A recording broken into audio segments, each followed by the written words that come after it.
it's almost like we're dealing with a couple different versions of Sony. You know, there's the Sony, the good guys, they're giving us great games, that's true. And then there's the Sony that kind of screws up a little bit and they're kind of making some mistakes. And we keep seeing that, you know, not only is there some mistakes being made, but there's also some issues within their games themselves. We have to look no further than Gran Turismo 7, which looked to be a retribution game for that series, coming back out of nowhere because Gran Turismo Sport was seen as somewhat of a letdown, and the previous Gran Turismos were nothing special or nothing that lived up to the original Gran Turismo name back in the PlayStation 1 and PlayStation 2 era.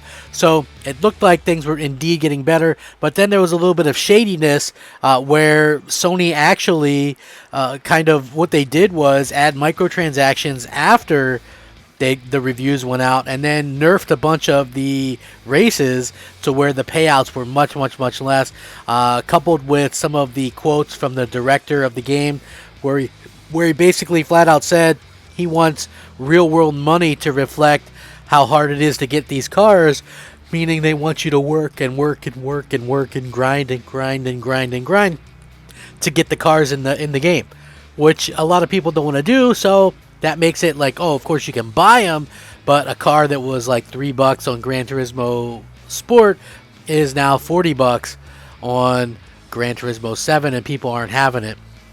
With that being said, there's even more bad news thanks to a rogue update that happened, and there's some issues still pertaining from that. Yes, they eventually did get things worked out to where you can get back online, but there was still some issues, and I want to get into it.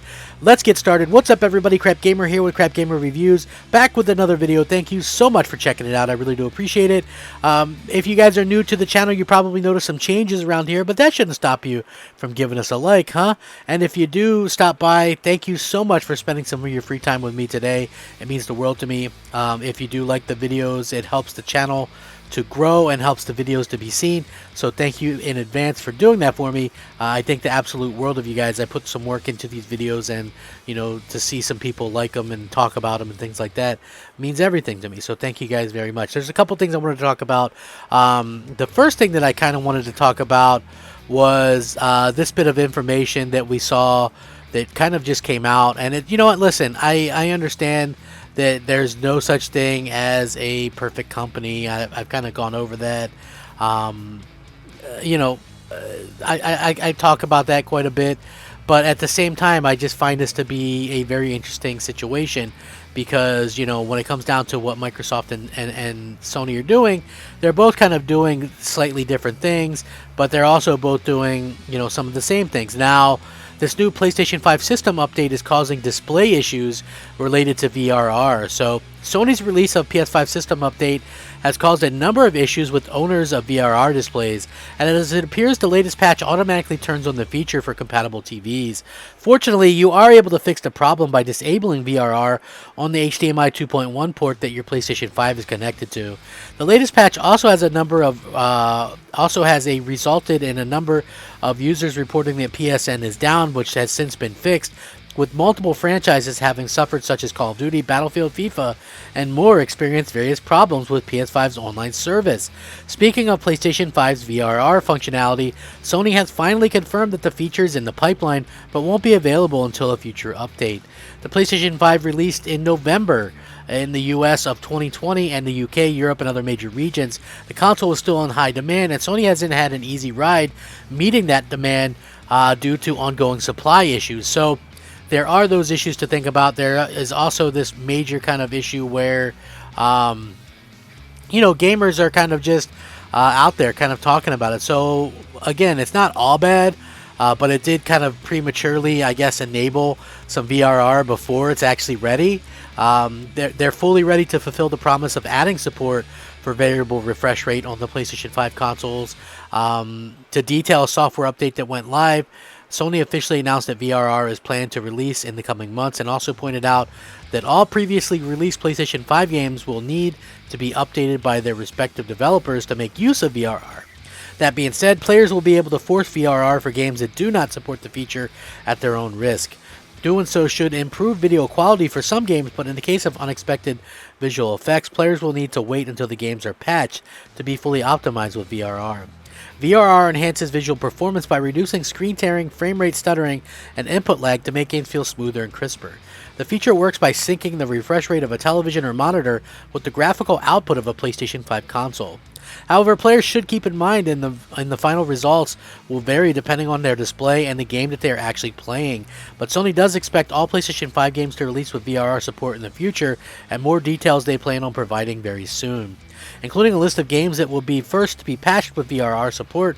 Earlier in the month, a VRR firmware update was rolled out for the entire 2021 lineup of Bravia XR powered television sets.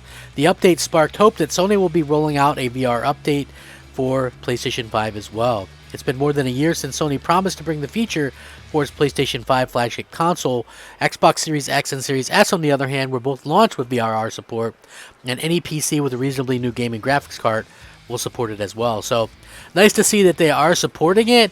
I just think that, you know, the fact that it kind of is still having issues, and that they haven't totally sorted out the things that were going on with the the gaming situation yesterday with the update, I felt like it was a little bit kind of piss poor on their part, and mostly I think that basically what I felt like was a bit of a problem was basically the fact that their update didn't seem ready, and that there was still and that even as of this video that I'm recording, there's still problems with some of the things that they tried to introduce. So yeah, that's a little bit of a kind of misnomer there. The other thing that I wanted to talk about, which was seemed like it could be potentially bad news, is the fact that God of War Ragnarok was listed on the store as coming soon, and now seems to have disappeared, and people don't know exactly what's going on with that. So that's something that I think people are going to be talking about quite a bit as well.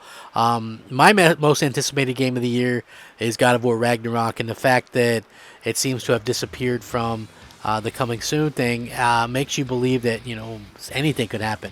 Listen, we're at the particular point where I don't believe something is coming until it actually is about to release, so it's very much a weird situation that we're kind of faced with, as gamers are kind of left wondering, like, is this stuff actually going to release when they say it is? Like, believe it or not, God of War was originally supposed to release last year.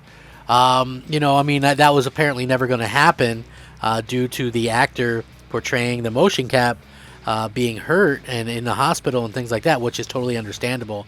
I'm definitely not knocking that, but I'm glad they decided to kind of wait and that kind of thing. But you have to wonder exactly what's going to happen in the future this year, because Sony has already released some good games, but at the same time, are we going to be able to continue to expect some big launches from them this year? I think that's the big question that a lot of people are kind of having, and I think that question deserves some answers, at some particular point anyway. So I don't know, it's just crazy to think, but there are, like I said, a lot of interesting things going on, and Sony has been kind of, I guess kind of quiet on some of the issues. Like, it took them a long time to actually comment yesterday about what was going on. So, you can understand why some gamers were maybe a little bit miffed by the fact that, Sony was being a little bit quiet when it came to what was going on with the PlayStation 5. And, now we're getting a little bit of answers. But, sending out warnings to your gamers and things like that who have invested, a lot of money with you seems like a very wise thing to do.